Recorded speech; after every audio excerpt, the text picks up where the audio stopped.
Arizona Republican Representative Jeff Flake, a fiscal hawk, a fiscal conservative, joins me from Capitol Hill. Representative Flake, it's a pleasure.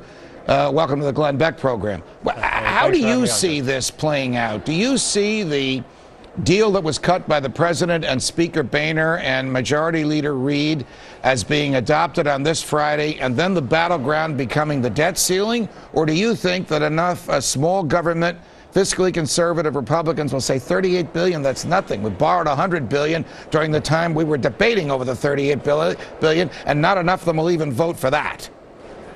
Well, I can tell you, as you mentioned, more was borrowed during the time it took to negotiate the package than we actually saved. And so we've got to use the debt limit increase as leverage to actually put a cap on spending. Spending cuts are fine, but we can see that the White House is unwilling to agree to many of those or to significant cuts at all. So what we need are enforceable spending caps.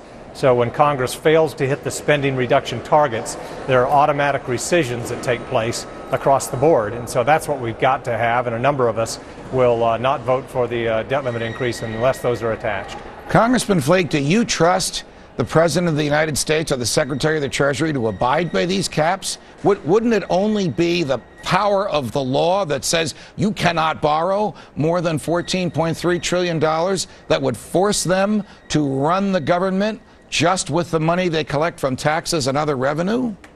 Well, the beauty of our system is Article 1 gives Congress the power of the purse, so the president can't spend any money that we don't give him. It's difficult right now because the Democrats control the Senate, and they don't seem much more inclined to cut spending than the president does. But if Congress doesn't give the president the money, he can't spend it.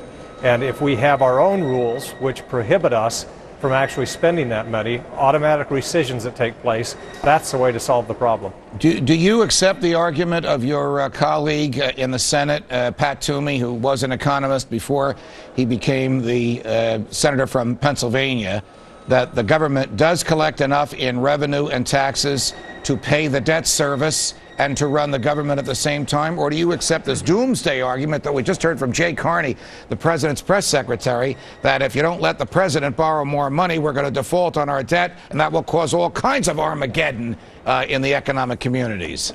Well, I think all of us recognize when you run up bills, you've got to pay them. And the debt limit increase is basically paying off the bills that we've already accrued. So I'm not disputing the fact that we need to raise the debt limit, but what I'm saying, it would be very irresponsible of Congress to, when you pay off those debts, just allow it to continue and go and go and go and do this again and again and again. The president, remember, the budget that he presented would double the national debt in just a few years. And so we can't go that direction. If we're going to raise the debt limit, then attach enforceable spending caps to it, and that's what we've got to do. If the president doesn't attach enforceable spending caps, if the Congress doesn't enact a balanced budget resolution, will Congressman Jeff Flake of the state of Arizona vote against raising the debt ceiling? I can tell you, unless we have enforceable spending caps, and that'll be the Congress that does that, not the president. Unless the Congress enacts enforceable spending caps, then it won't get my vote. You see, here's the difficulty with that, and we have less than a minute. I could see the House doing that, but I can't see the Senate doing that because it's controlled by the Democrats. They, as you pointed out, want to spend. The only thing the House can do on its own is say no to more borrowing, and without an affirmative vote from the House, that legislation wouldn't even make its way to the Senate. Well, I think the nice thing is people across the country recognize that we can't go on like this, and so I think that they'll insist, along with the House, that we have enforceable spending caps. So that's I think the strength of our position is people across the country agree with us. Right. They recognize we can't go on like this, and so I think we're in a strong position here in the House. Congressman Jeff Flake, maybe in a year and a half, Senator Jeff Flake, it's a pleasure. Thanks for joining us. Hey, thanks for having me on. Round one of the budget battle is over, with both sides making big concessions. Who really came out on top? We ask a Democrat next. A new poll indicates President Obama's party is losing support from independents when it comes to handling the federal government. The Pew survey shows they overwhelmingly prefer Republicans over Democrats when it comes to managing the finances of the federal government. Will Democrats be able to win back these independents before 2012? Here to discuss, Doug Schoen, former advisor to President Clinton, Democratic pollster, Fox News contributor, and my colleague. Doug, it's a pleasure. Thanks, welcome Judge. here. Last Friday night, an hour before midnight, the president, Harry Reid, John Boehner, none of them thrilled, but all of them happy. There was no showdown, each pointing fingers at the other two. Who won, who lost? Well, Boehner and the Republicans are the big winner.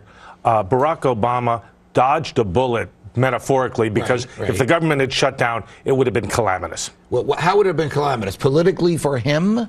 Politically for him, he would have looked weak and impotent. And in terms of the spending, he would have looked like he had no control over the federal budget. Are you surprised at the numbers we just had on the board, the Pew Research numbers that showed independents of all people who really put him in the White House? He obviously had all the Democrats. This is independence. Right. They prefer Republicans 47%, Democrats 28%, not sure, Right. 24%. More than half of them don't want the president. Right. Could he win if the vote were tomorrow and the independents voted as they told the pollsters they would vote? Wouldn't win. And the reason he's got to make the speech he's going to do tomorrow is he's concluded, I think, that unless he comes up with a meaningful, balanced budget plan, he's not going to get reelected. This is ultimately about his survival. But do you really think that a very, very liberal Democrat, whom I've described as halfway to socialism, I know you don't accept that, but you understand how people feel that way, would come up with a balanced budget, a budget where he didn't have to borrow any money? He borrows money like no president in history. I understand. And the real question is, will he embrace something I support and most centrist Democrats support, which is the Bowles-Simpson plan? Two-thirds spending cuts, one-third tax increases. Unclear what the tax increases would be, but 2-to-1 spending cuts over This taxes. is the so-called debt commission. That's correct. Which he appointed, Correct. which he cajoled a little bit, and then the results of which he pretty much ignored. And ran away from, yeah. All right. Does he gain anything if tomorrow he says, when he addresses the nation, I want to raise taxes on people who make more than $200,000 and $250,000. This is the same president who 4 months ago signed into law an extension of the Bush-era tax rates. Judge, the part of this that doesn't make any sense is you've had 3 Republicans, Saxby Chambliss, Mike Crapo, and I'm drawing Tom Coburn. And Tom Coburn. You're talking about the Gang of Six. Right. The Republicans have all said they'll countenance tax increases, but they're not going to go for taxes on the wealthy. The Democratic base wants it, but the mainstream doesn't. The president has buried his own story before he's gotten his plan out. So is this speech tomorrow just to energize the Democratic base? Stated differently, does the president of the United States have a problem with the left wing of his own party? He's got 2 problems. Scott Rasmussen's polling shows that the base is moving away precipitously. And in the center, as the Pew numbers showed, the president is down to about a quarter of the independents supporting his fiscal policies. So he's trying to bridge the gap with a plan that who knows what it's going to ultimately say. Does he face a political threat from the left wing of his party? Meaning, could an incumbent president, for the first time since, I think, Jimmy Carter, be forced to run in primaries in his own party just to assure himself the renomination for the presidency? I don't think he's going to have a primary, but I do think he's going to have trouble rallying a heretofore compliant liberal base. That really is an issue. The larger issue, Judge, is the American people get what you've been saying. Whether you agree or disagree with some of the specific points you made, bottom line, unless there is fiscal discipline reigning in the debt and the deficit, we're not going to reelect the president, and we're not going to carry on as a nation as we are. The American people understand it. That's why Obama's giving the speech. Would you advise him to give that speech tomorrow in which he's going to talk about raising taxes on the so-called rich, which he characterizes as people making more than Raising $200,000 taxes a year? on the rich? No, not after the deal. Balanced budget, reigning in the debt and the deficit. He's got to do it. It's essential. Doug Schoen, it's a pleasure. Thanks very Judge, much thank for you. joining us. President Obama set to unveil his plan to tackle our $14 trillion deficit.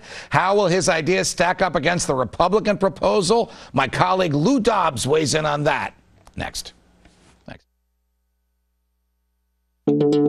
Tomorrow, it is time to take a stand. All of us together as a nation. We stand in defense of Israel. Friday, 5 p.m.